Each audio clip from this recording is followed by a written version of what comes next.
Broadcasting live from the CCN studio, bringing you the latest in news and coverage in the worlds of technology and cybersecurity.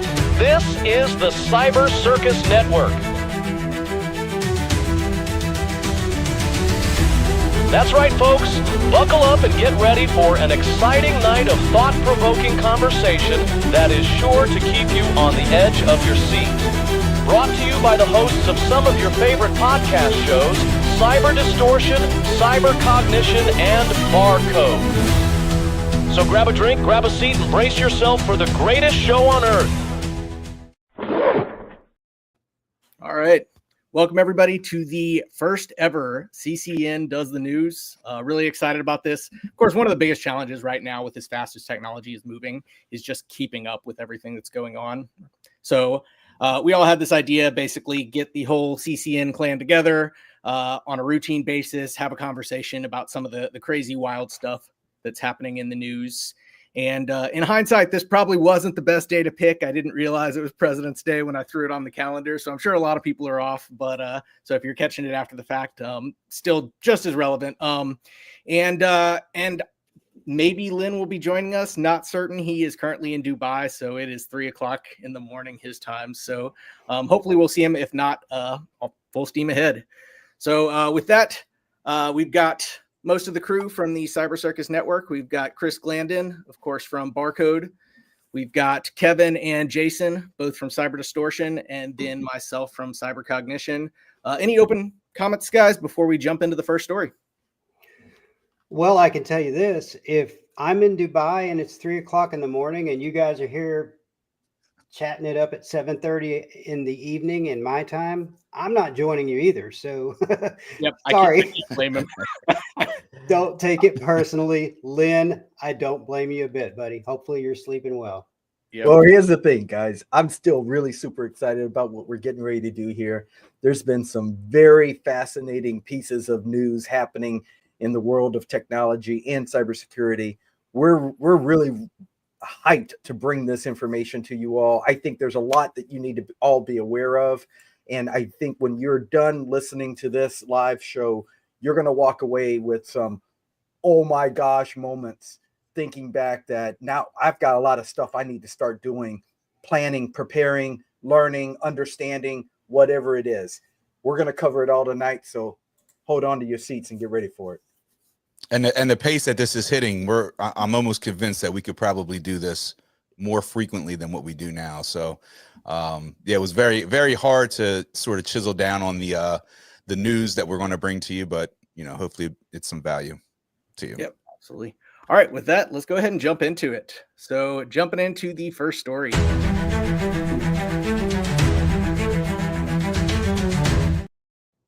So first story is OpenAI did on January 30th a really interesting announcement on their website in which they indicated that they are now going to be partnering with U.S. national labs and related to a number of different security and defense initiatives. But among those include nuclear weapons security and security initiatives for weapons of mass destruction. So I had a number of initial reactions here. The first thing for me is this has always been a topic that has been fascinating and highly concerning to me as well. I think that it's extremely unfortunate that we do live in a world where we essentially spend 24/7, 365 days a year staring down a loaded gun, where the mistakes of a few people in our society could lead to the entire destruction of all of humanity. And so weapons of mass destruction has always been something that I think is interesting, unsettling, but I do think that it's a problem that needs to be solved. The real question for me is OpenAI the right people to be helping with solving that problem? The first thing that came to mind was, of course, this is not that dissimilar from the plot of the movie Terminator, where they connected an extremely intelligent AI system to the nuclear security system, and ultimately, Skynet, right? Skynet, Cyberdyne, I can't remember. Skynet, yeah. Skynet. Yeah. So, but I think there is a little bit more nuance here. I don't think anybody at this point is giving ChatGPT access to the nuclear football. I don't think that I certainly hope that it's not giving it any access to actually make decisions that involve detonation or execution. And I would think that we have enough intelligent people that would prevent that from happening. What I do think is concerning is that they are involved in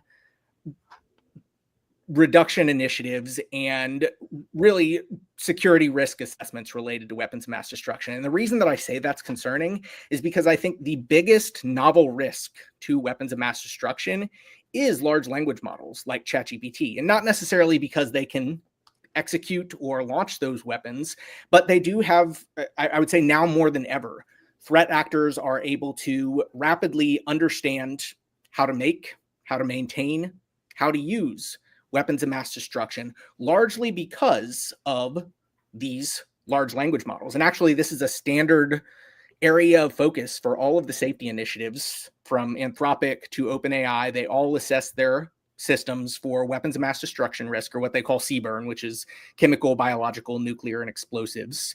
And currently, even by OpenAI's own accounts, their systems are medium risk in this category. And of course, they also had several different assessors that ranked it initially as high risk, but those were then negotiated down. So the big concern is, of course, there's a huge conflict of interest here. You have them essentially self-assessing the risk that they're introducing to this problem. And so there's the conflict of interest with OpenAI, but I think even more concerning and possibly even more fascinating is that you've got a secondary conflict of interest, which is the conflict of interest of the models themselves. Yeah. If you look at the safety training that OpenAI has done themselves on their own models O1 and O3, if you look at the system cards for those, there is a number of different indications where whenever the system is being assessed by some kind of overseer, and it feels like the actual genuine response would not fare well for itself in assessments, it will intentionally be deceptive. And this was like 30-40% of the time on a lot of these different techniques, where it would intentionally deceive the overseers, sometimes even disabling different oversight mechanisms in order to make it look like it was not as problematic as it was. So now you've got a system that is assessing risks related to weapons of mass destruction. It is itself introducing risks in that category, and it's assessing itself. I think that there's a huge whole list of concerns here that should be raised. I do think we're increasingly seeing national defense connect with and entangled with the AI industry. You see Palantir with Anthropic, you see OpenAI. It wasn't more than about a year ago that OpenAI removed from their terms of service what originally said this technology is not to be used for defense and military purposes. So I think it's a troubling direction, and I think it is one that we as the public need to start raising questions on. But thoughts, guys? I think one thing here, Hutch, is you captured a very realistic, tangible scope around the existing models at play today, and how the general public or even government agencies could potentially use it or start to encroach upon using it in other ways than intentionally planned. Here's where I think there's a bigger concern, and I shouldn't say a bigger concern, but an equal concern, is that just as these models have been trained with safeguards in them, there is nothing stopping the bad guys from getting a baseline model and then training it with zero safeguards and populating it with war game scenarios. If you remember all the way back to the Matthew Broderick war games era, right? Shall we play a game? Right? Populating it with that good, type man. of information. I know it was, right? That was okay. That was not good. You rehearsed that. Populating it with that type of don't information. Build his head up, Chris. Just to execute on a true war games type scenario that could be real. There's nothing stopping the bad guys from doing that. And that's what makes it really super scary.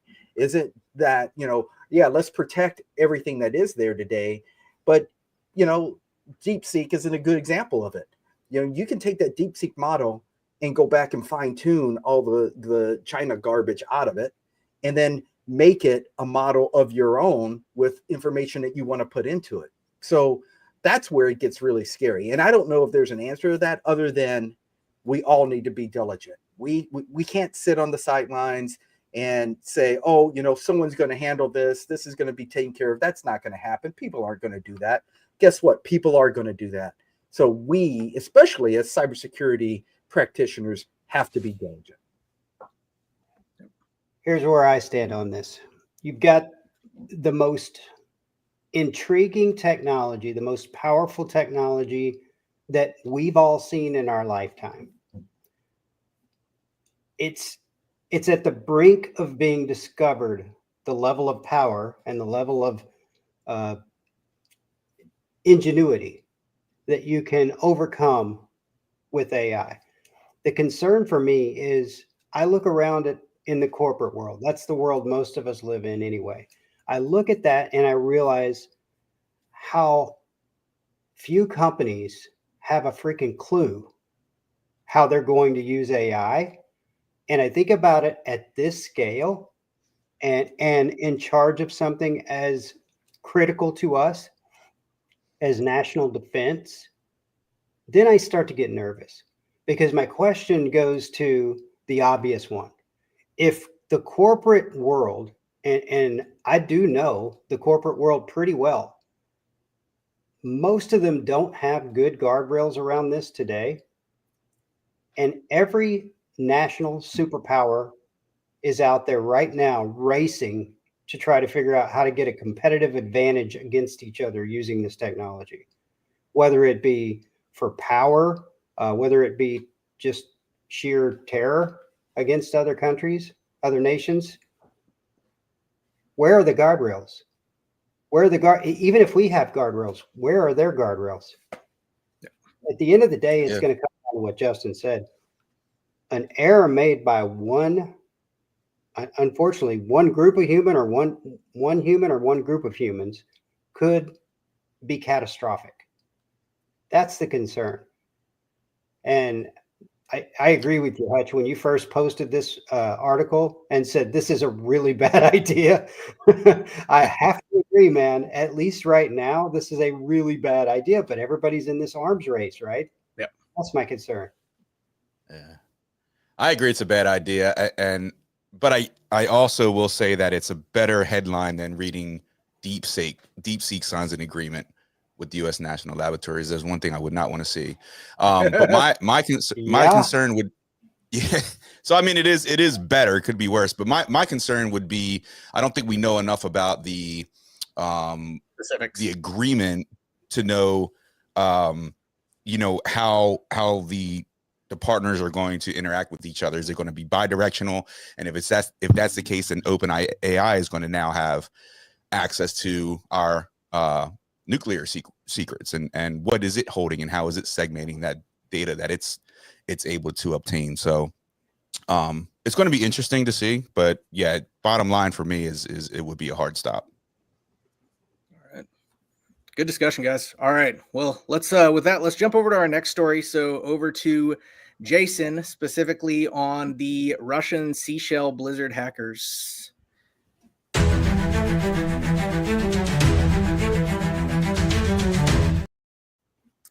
Good evening, all. So tonight we're going to jump into a really eye-opening topic. If you haven't heard about this, we're bringing this news firsthand tonight. We're going to dive into a concerning development involving a Russian-linked cyber threat actor known as Seashell Blizzard. This group, also identified by other names such as APT44 and Sandworm, has been on the radar since 2009. And is believed to operate under the Russia's GRU military unit. Now, if that hasn't raised your eyebrows, let's get into some more details. Seashell Blizzard has a notorious history of engaging in espionage, information operations, and notably severe cyber disruptions, including the infamous NotPetya and the prestigious and Prestige attacks. Their primary targets are critical infrastructure sectors, such as energy, water, government, and a recent focus on military communities, particularly in the Ukraine. Now, it's alarming that their operations have been expanded beyond Eastern Europe Recently, reports have indicated that attempts to breach targets within the US and the United Kingdom have been exploited by to exploit various system vulnerabilities. This shift underscores a broad strategy to establish long-term persistence within high-value networks, and a move highlighted by their bad plot campaign. So, what does this mean to the average American? You might ask. Why is this important to me? It's a stark reminder of the importance of cyber vigilance. And when I say vigilance, I do mean vigilance. As these cyber threats grow and evolve, individuals and organizations must ensure robust defenses are in place to protect against potential breaches. Awareness and proactive measures are crucial in safeguarding our critical infrastructure and sensitive information. Stay informed, stay protected. Now let's open it up to the group. What are your guys' thoughts about this new emerging, land grab of persistence in critical infrastructure, not only shown by Russia, but have been shown by China in the past? Yeah, so I think almost what concerns me as much as the actual threat itself, which don't get me wrong, is a big issue. But, and you started discussing this on yours, but I looked at the article that you had sent us, and it pointed out, and I've seen this consistently when you talk about nation state threat actors. We've got Seashell Blizzard, APT-44, Black Energy Light, Sandworm, Telebots, Voodoo Bear, and I think one of the biggest problems that we have in cybersecurity is that we have a complete lack of consistency around nomenclature, around classification for threat actors. And that actually does translate to major problems in us being able to effectively defend against them. Because for anybody that's ever done any kind of threat intelligence work, the amount of rationalization you have to do of that data to make sure that you're collecting all of the right components for a single threat actor, that you're aggregating it, that you're not duplicating it, is extremely challenging. So don't get me wrong, I'm absolutely horrified when I look at stuff like Salt Typhoon, like Volt Typhoon, where we already see China doing this kind of thing of laying the groundwork for future operations where they're just establishing persistence. And now we're seeing that with Russia as well. That's horrifying. But in order to be able to effectively respond and be able to effectively do things about it, we need to be able to understand that threat. And one of the first things we're going to have to do is figure out some way that this industry gets on the same page as far as how we understand and interpret these threat actors. Absolutely. And here's the thing, is critical infrastructure. If we're all going at it alone, then we're really not going at it. Right? And that becomes a challenge in everything. I guess for me, the biggest seeded risk that I gravitated to was that we're seeing a heightened attempts at creating persistent threats in critical infrastructure, not to be used now, but to be used at some time in the future when the attacker decides that they want to use a strategic advantage of using it. And that's what concerns me greatly, is that if we're complacent now, then we're setting ourselves up to not even have an idea on how to stop this when we need to stop it later in the future. Stop it now, save yourself for the future. Chris, Kevin? I mean, the challenge for me is that it's critical infrastructure, number one. So, I mean, your threat levels are because of the repercussions it could have. But it goes back to what Hutch is saying in terms of how you defend against that, and whether that layered threat intelligence combined with, threat feeds from, multiple sources. You have to have a vulnerability management structure in place. You have your monitoring in place. I mean, I think all of that just becomes elevated and much more important when you're talking about, something that could cause mass catastrophe. But you're right. I think that it's a growing concern. We're starting to see that more now. And something everyone should be, not taking it lightly. I like that this is the one story tonight that's not 100% focused on AI. This one kind of delves into a problem that's been around for a long time. I mean, really, I noticed that. Yeah, right. It's a cybersecurity story, really. While it kind of ventures over into the same waters as the first story. It's a terrifying concern, but it's a real concern. And this one's been around. This one isn't fictional. This is something that we know as a country is happening. There's evidence out there that this not only is happening, has been going on for a long time. And the concerning thing for me is it's mostly around industrial control systems that are decades old. Yeah. And we have the same issue with OT equipment in our own networks. How do we deal with it? Well, most people say, well, you can't update it. It's too damn old to update it. So we might as well just segment it and, privatize it, try to protect it that way. But we're talking about our country's critical infrastructure here. We're talking about our water supply, our electrical grid. We're talking about things that we can't do without. And what do you think is going to be the first thing a foreign actor is going to try to take out on us if they're really going to try to attack the U.S.? It's going to be the first thing they're going to do. And then when they do we even know what the real impact of this could be? I mean, think about it. Texas went through a major ice storm a few years back.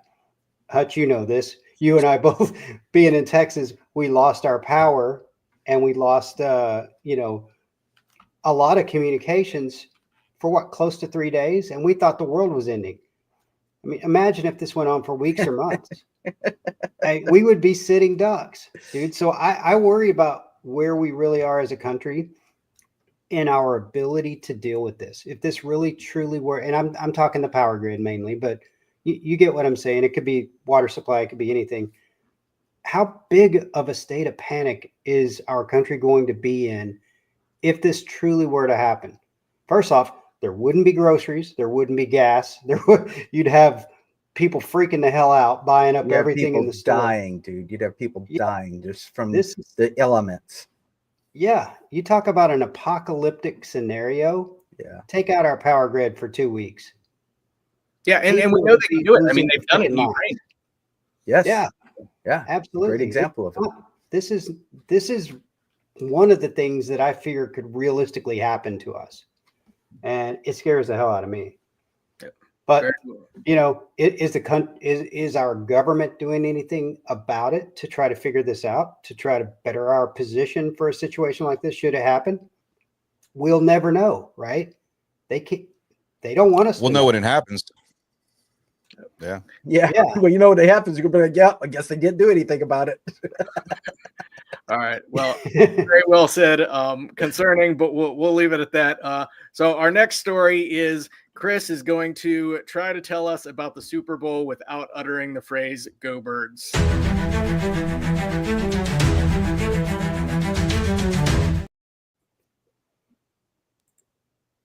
Here it goes. Go Birds. All right. Well, let me read the article title first. Google edits Super Bowl ad for AI that featured false information. And I picked this article out prior to the Super Bowl, just so you know, and I didn't have to bring up the fact that the Birds won. So Chiefs fans, Swifties, anyone that tuned in tonight with those two affiliations, you may want to mute me because I first off quickly just want to acknowledge Philadelphia Eagles for straight annihilating the Chiefs. And I know, Kevin, you have out there. I think we're already veering off track, aren't we? I think we need to no, this is just we're ahead of time, so I just thought I'd put that in there. Well, are we? I think we're running late. You might as well speed it up, Chris. What's your point?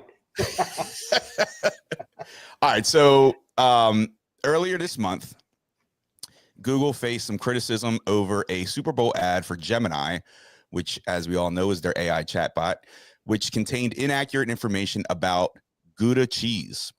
And the ad featured a Wisconsin cheesemonger using Gemini to generate a product description, falsely claiming that Gouda accounts for 50 to 60% of the world's cheese consumption. And this statistic was quickly shot down by the cheese lords, aka the cheese aficionados and online commentators. Packers fans. What's that? Packers fans, right? Packers fans. Yeah. Cheeseheads. I thought we stopped talking football. Oh, yeah, go ahead. Cheeseheads. Sorry. Yeah, that's a good one. My bad. Cheeseheads. So no, you're good. So in response, Google edited the advertisement to remove the erroneous claim and updated the content in collaboration with the featured business owner.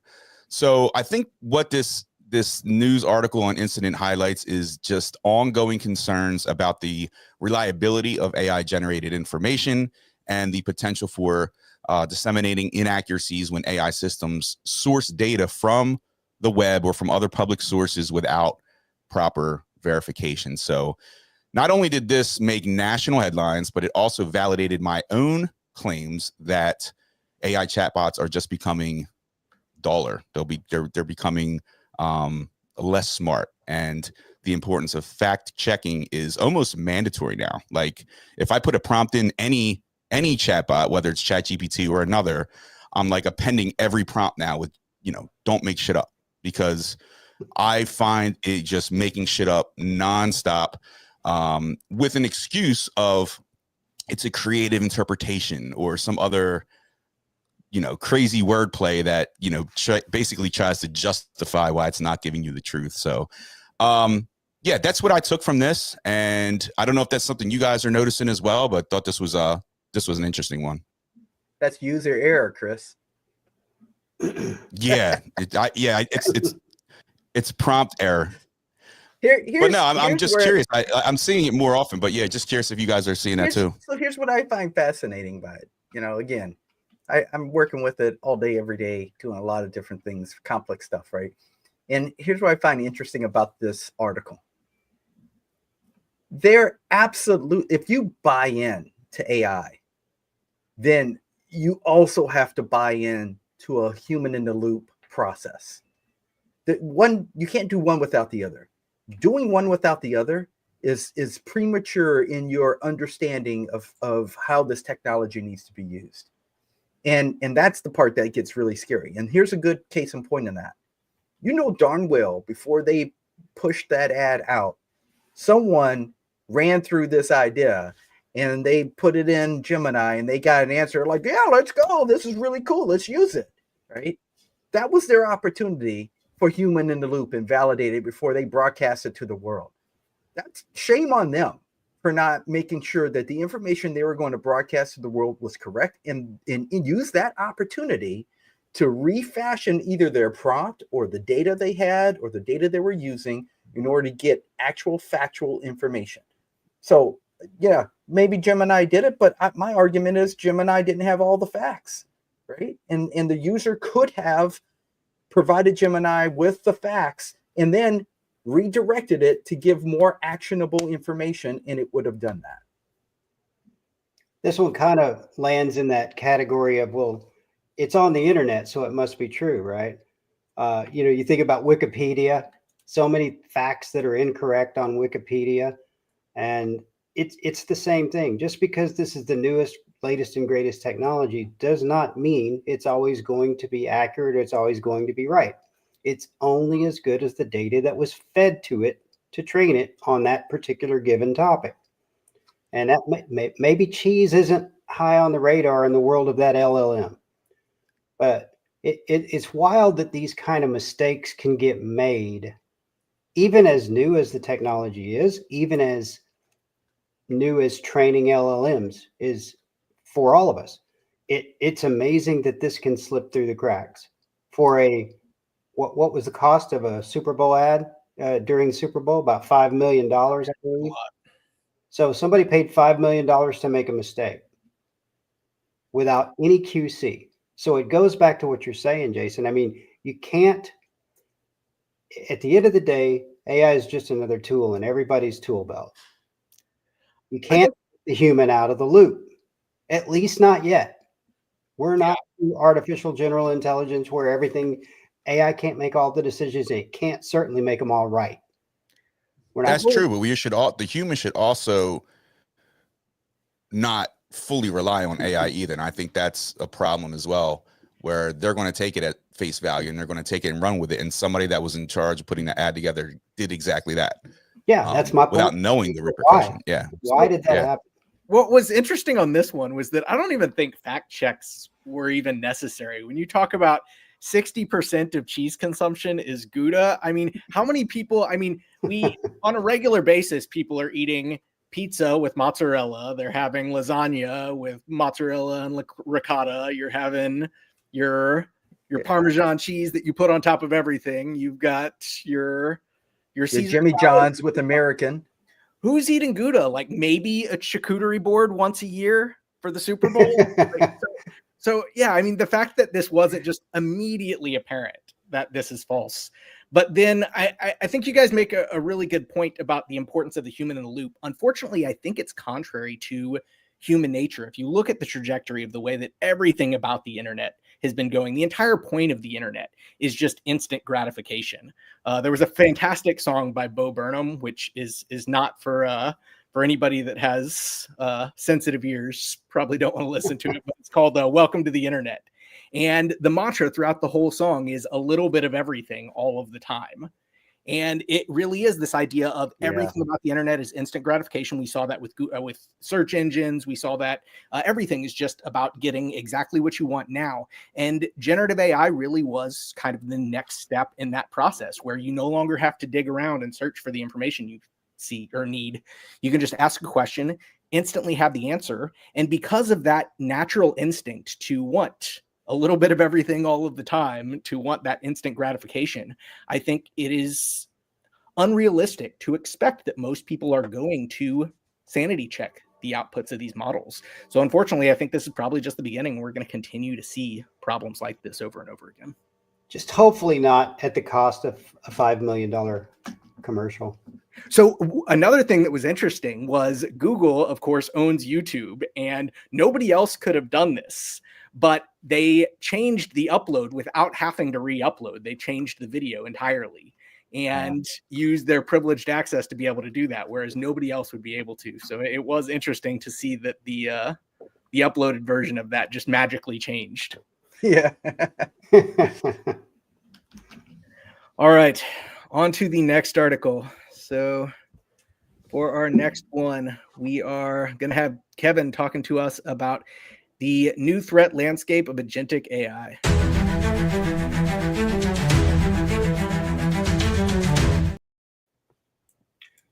All right. So yeah, let's talk agentic AI. This article was titled "A New Landscape for Attacks, Agentic AI." And it seems agentic AI is the next big trend for AI. Google, Amazon, Meta, Microsoft, and others are already experimenting with it.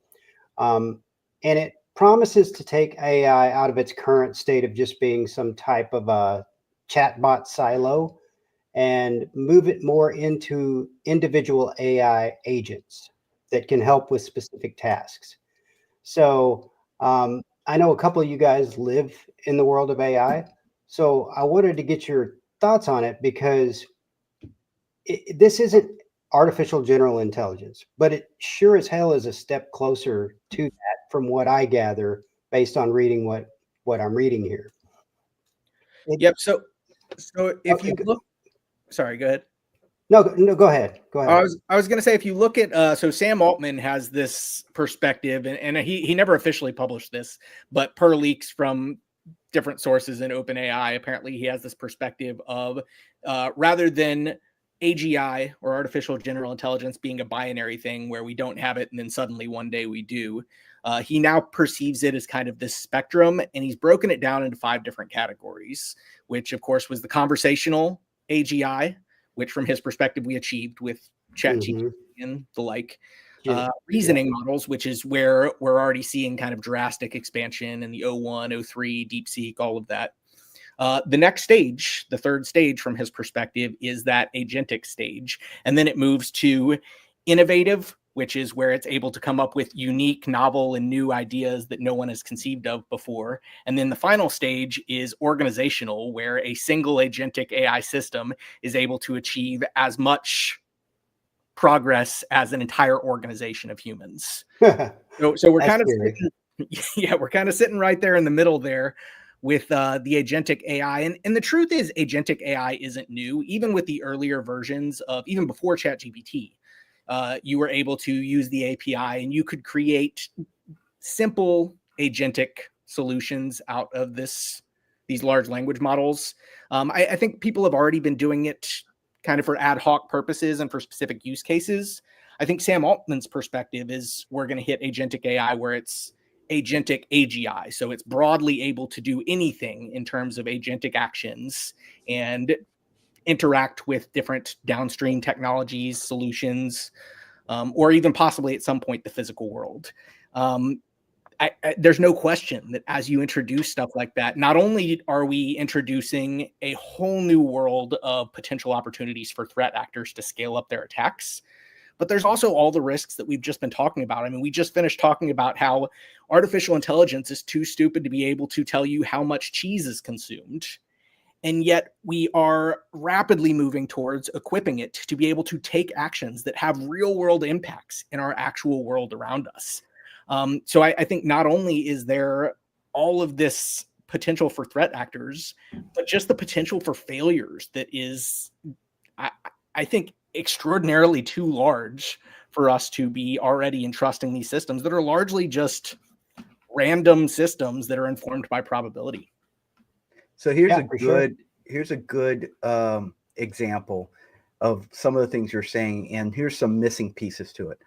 I've been building agentic AI solutions for 2 years now. And my approach to it has changed drastically because the technology has changed drastically over that time period. But here's what I've landed on more recently. There are some key aspects of an agent that have to be achieved. And in order to have a true, valued, secure agent that gives value to the community of users. One of those is the agent has to be able to, so the agent in and of itself, here's a part of the problem. The agent you can have an agent that can do many things kind of good, or you can have an agent that does one thing really, really, really well. Regardless of how you build an agent, what that agent needs to have in it, it's his ability to self-check. And that self-checking mechanism is based on what a human has said. This is how I want you to validate that the work you're doing is accurate and true. And if an agent can have many steps in processing from beginning to end to give you an output, but every one of those steps has to be validated to what the human believes, the human builder of that agent believes this step is accurate and true. And then this step is accurate and true. And this step is accurate and true. And if it's not, go fix it, right? And do a recursive cycle so that the agent can go fix itself. And then it fixes itself and it iterates upon itself, kind of using a reasoning effect to improve its outcome until it meets the requirements of accurate and true for every step in that agent. And then in the end result is you have a more valid, more accepted, more trusted solution of an agent that your agentic universe starts to have meaning. The problem is we haven't been doing that. Everyone has been creating agents. There's no definition into all of the components of what makes an agent valid and true and how you should do it or not do it. People are just creating it however they want. And then they're going out and they're spinning up companies and they're throwing their agents out there. And right off the bat, as of this past fall, an agentic model startup could see up to 6x revenue when they valuations on their organization. So you build a company agentic based, it goes out and it starts building revenue, and you have a big client base, and you get $5 million behind it, right? Now you can value that thing at $30 million, sell it off, make some money, and go on your way. And at the end of the day, those agents that were built still have not been conformed to any baseline standards of acceptance. And that's where we start to get into some big problems. Satya Nadella said it perfectly, and I believe this is true.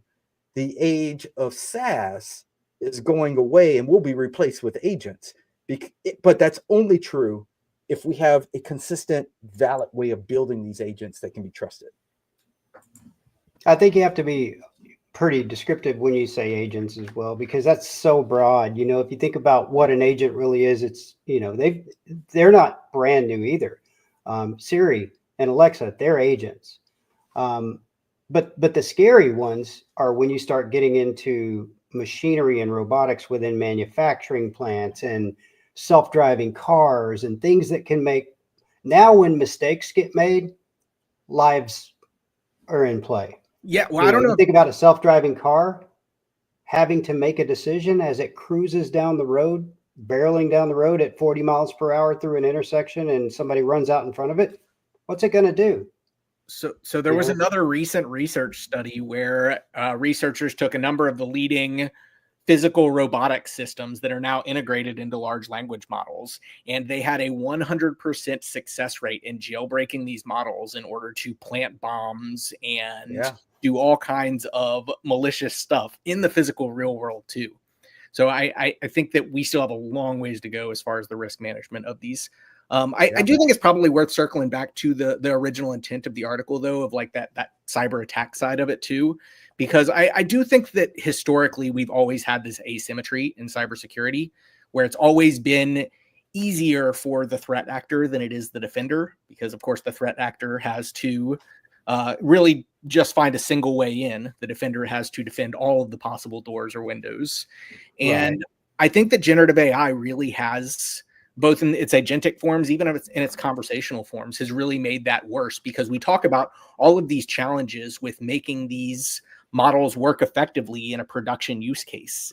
And in order to make it effective in a production use case, as Jason was pointing out, you really do have to iterate and refine to minimize all of those potential risks. Whereas a threat actor can just, on face value, just take the shotgun blast. If it works 90% of the time, that's perfectly fine. Yeah. So I do think that we are seeing this new era where we're even further enabling threat actors with generative AI. And I think that is going to become it's just going to further amplify the challenge that we're already dealing with.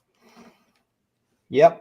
I tell you, man, if you're a cybersecurity practitioner in today's day and age, and I would even say within the last year, and you have not started to get deep into understanding how generative AI works and how machine learning works, then you are already behind and you need to do some fast catching up. It's just going to get worse. It's going to get more involved over this next year. And with the situation you're going to put yourself into is that you won't be able to speak to certain situations and conditions that could be AI related or effective, because you won't fully understand how they work or how they could be implemented, or how you could rectify those issues. All right. Well, with that, we got one final story of the day, and it's a decent segue. Of course, as we talk about agentic AI, there's this question of potential job displacement, and we are increasingly seeing more layoffs in the tech sector. So we're going to throw it over to Jason to speak to us about those.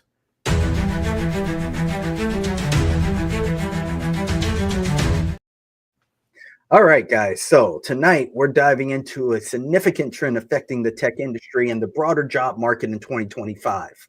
Let's dive into it.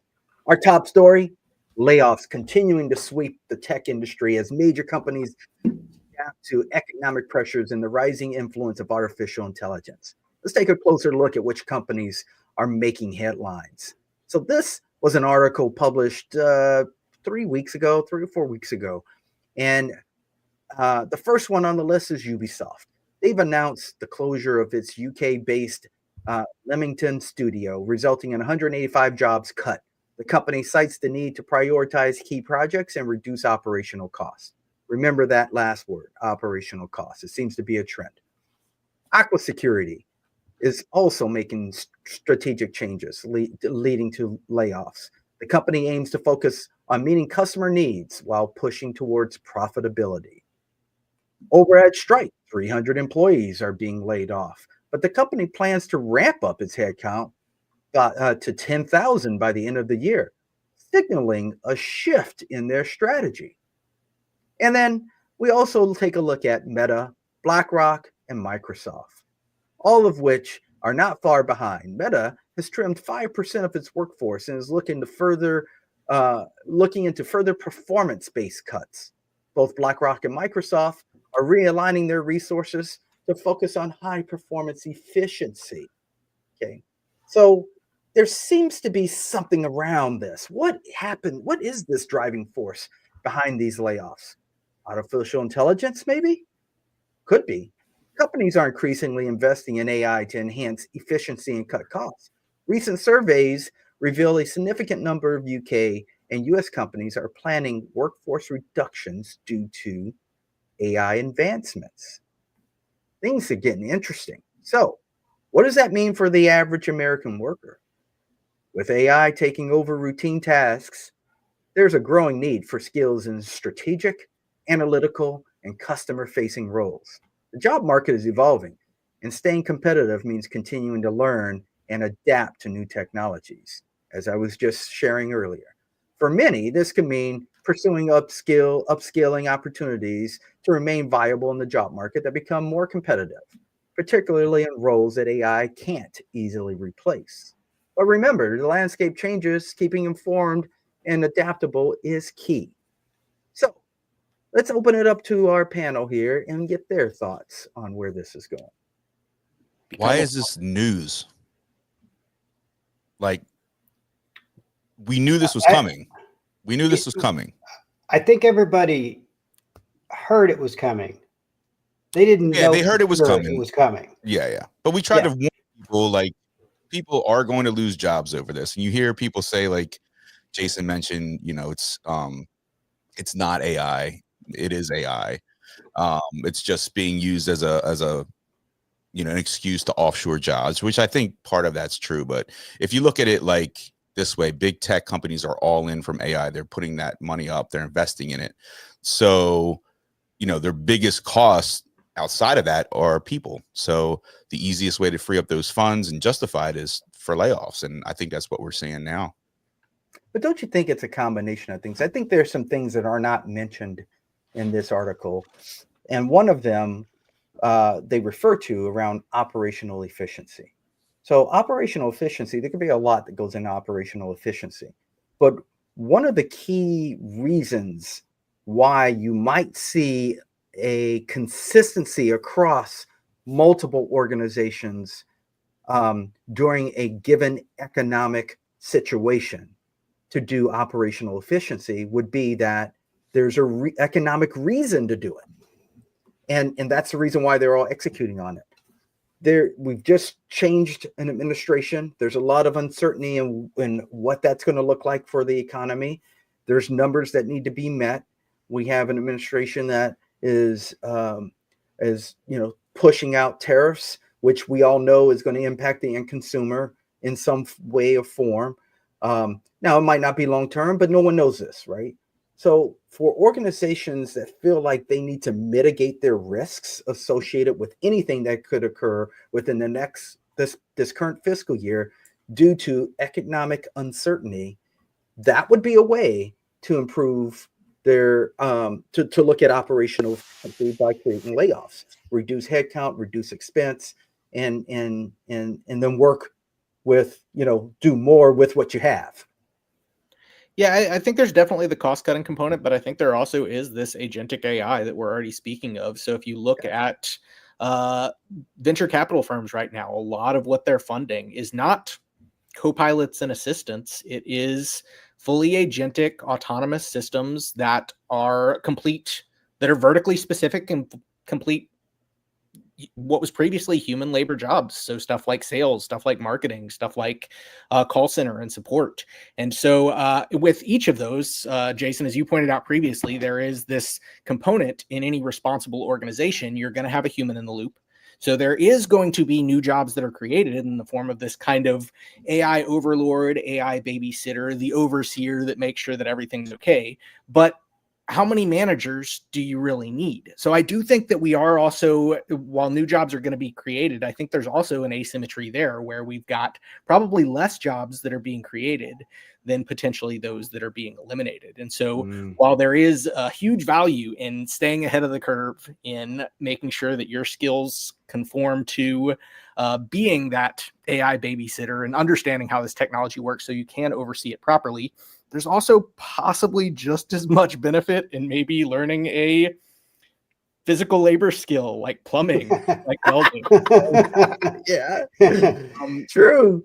But aren't you concerned that the missing piece that, I guess, if I go back and look at this, is that we're seeing cuts across all sectors, and most of those cuts, this article talked about some of those other jobs that they can be replaced, but we've been seeing cuts at the junior and up level, so those managerial levels, right?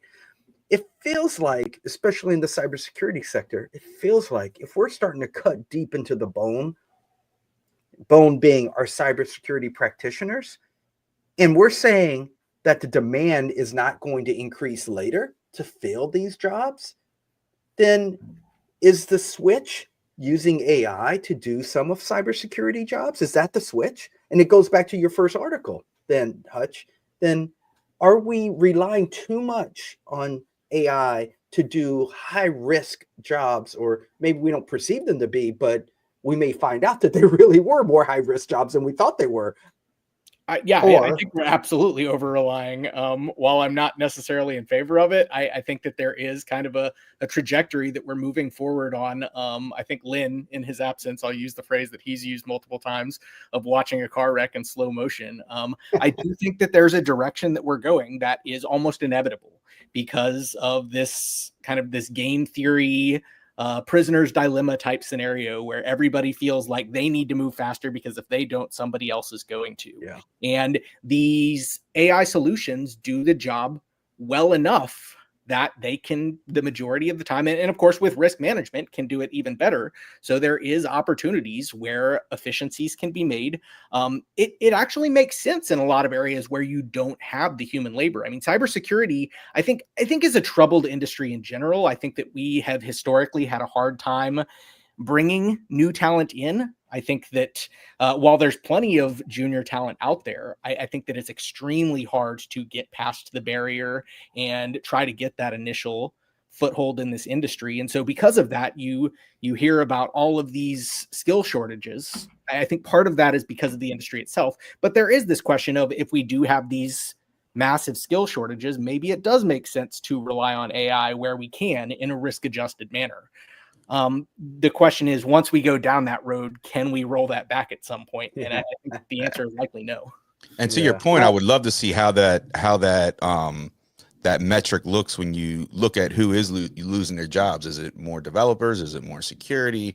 I don't know if we have enough intel yet to know that, but that would be interesting to see too. It seems to be across the board, but it also seems to be, as Jason was hinting earlier, higher level positions that pay well.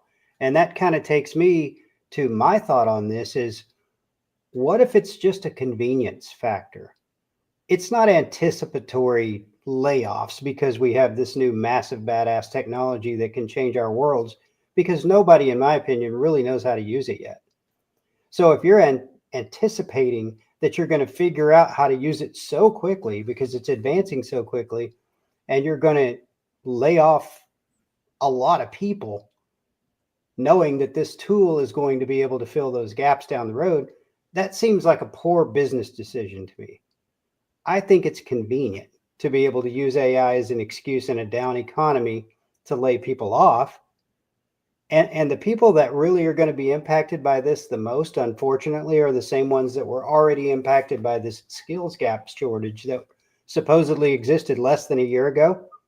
What was the number, Jason? 4.6 million cybersecurity jobs were out there and just waiting for somebody to step into them because the skills gap was so wide. If that were true, this wouldn't be happening. What we're seeing is a complete opposite in the reality of what's going on in the real world. And if you don't believe it, go Google tech skills layoffs right now and you will see this is a real problem. Yeah, I think so. That's a concern. I think you're right. It's certainly not exclusively AI. And one of the things that I would point to as evidence of that is we previously were looking at an article that showed kind of the reduction from the peak of the number of developer jobs that was down. And I don't want to quote, I'm not quoting the number. I think it was like roughly in the area of like 70% down from the peak. Yeah. So a significant reduction in terms of availability of developer jobs.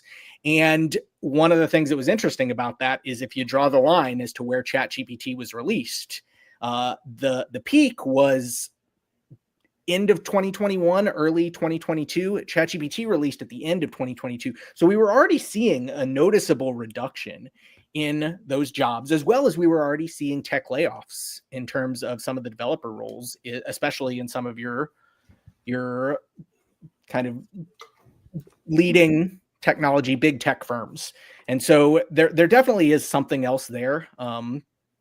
Yeah, I think there's a lot of variables that we need to consider. And you can't, well, for the past 5 years, you haven't been able to turn your radio on and not hear an ad about computer skills, trade schools.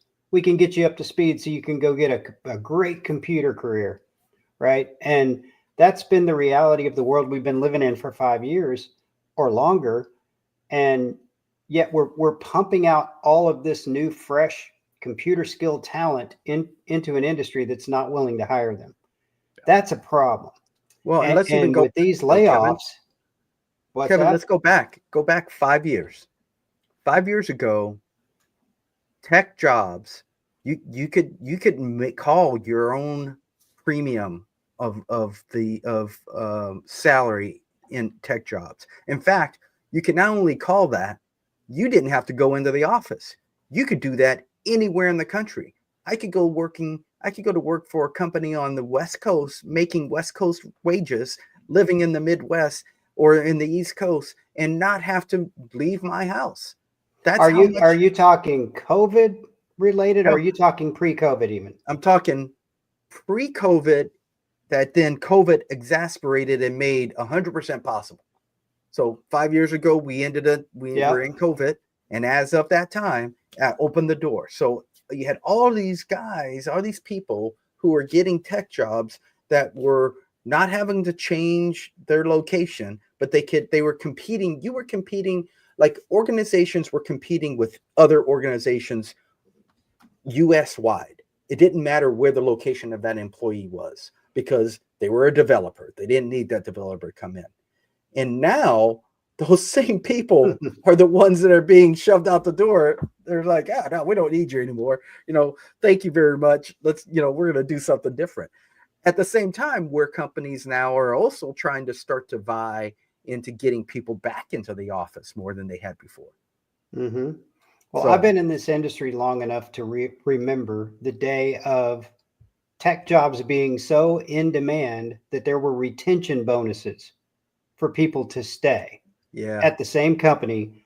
You sign a 3-year, 5-year retention bonus, it would pay out over time. And if you stayed, by golly, for that 5th year, that's when the big check hit, right? Those days are long gone. Yeah. But the challenge that we're dealing with now, and I'd hate to be a recruiter or somebody that's trying to place young kids right out of college, because now you're fighting against all these layoff folks that have 5, 10, 15 years of experience. I mean, unless a company's looking to just get somebody on the cheap and train them internally, it's very hard to place someone right out of school today. I do think education is going to have to rethink the way that they're approaching things, because to your point, Kevin, we've got these kids that are paying $100,000 plus for a degree and then stepping out into the industry and not able to find a job. And then on top of that, there's the question of what is the value of a degree in a world where you've got something like deep research that can do graduate level research in minutes that previously took months for PhD level students to do. So I think that there is And unfortunately, I don't think it's just education. I think that society at large is going to have to rethink a lot of our value propositions and the way that we are thinking about the structure of things in our society, just because of how everything is transformed by this technology. Mm-hmm. Yeah, we had on a guest last season on the podcast, and she was talking to us about this problem, and we were talking about the kids coming out of school, and the underlying misconception is that these kids are spoiled. They don't really want to work. They're going to demand working from home 5 days a week. It's going to be their way or the highway. That's not the reality of it. These kids are willing to do whatever it takes to get their foot in the door and land a job. The reality is those jobs they're very scarce. Yeah, you're 100% correct. I used to teach at University of Texas, and some of these kids were absolutely brilliant, just unbelievable junior talent. We do like capture the flags and stuff, and how capable some of these people were was just extremely impressive. And it was just demoralizing to watch them step out of the classroom and then try to go find a job. And many of them would reach out to me and say, I've interviewed 30, 40 times. Yeah, it's painful. And it is. I mean, of course, it was hard for me seeing from the instructor perspective, but I'm sure just exponentially harder for them when they've invested everything, their time, their resources, their interests into this, and just not being able to find a foot in the door. Yeah. Yeah. It's sad. It is. It really is. All right. Well, with that, I guess we'll go ahead and wrap it up. Any final words, guys? Yeah.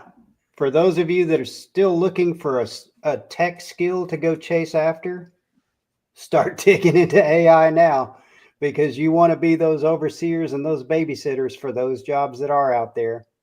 And, it's a land grab, as Jason likes to say, in the world of AI. Everything right now is a land grab, whether it be for AI related applications that you can develop, whether it be for AI businesses getting started, whether it be for investors looking to invest into future projects or future companies that are embracing this new world. It's a land grab. And if you're out there, and this goes for all of us too, if we're not honing in on our own AI skills, at least to some degree, we're leaving meat on the bone. So people listening that are wondering, what do I do now? How do I keep challenging myself? What do I do to take my skill set to the next level? There's not even a question what you should be doing. Yep. Dive in, learn this stuff, and it's not too late. It's still the bleeding edge. So get in there and learn.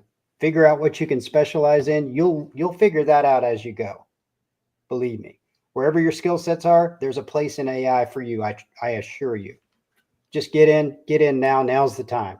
Yeah, there's another industry leader named Ted Harrington who wrote Hacked or Hackable. And one of the phrases that he consistently uses is think like a hacker.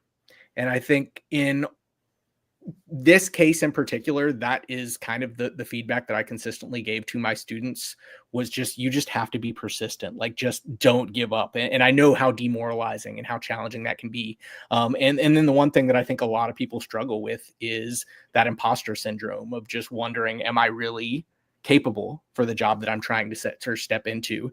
And I think just even if you have to manufacturing that self-confidence to believe in yourself, to know that what you offer is something that's a uniquely different perspective. And the truth is that everybody has a uniquely different perspective, and there is value in that. So I like the idea of leaving this on a positive note. And I think that there's still opportunities out there while we are seeing increased layoffs. I think that it is, we still need people in this industry. I think that this absolutely is hurting for good talent. So 100% agree. And guys, we've brought some great information tonight.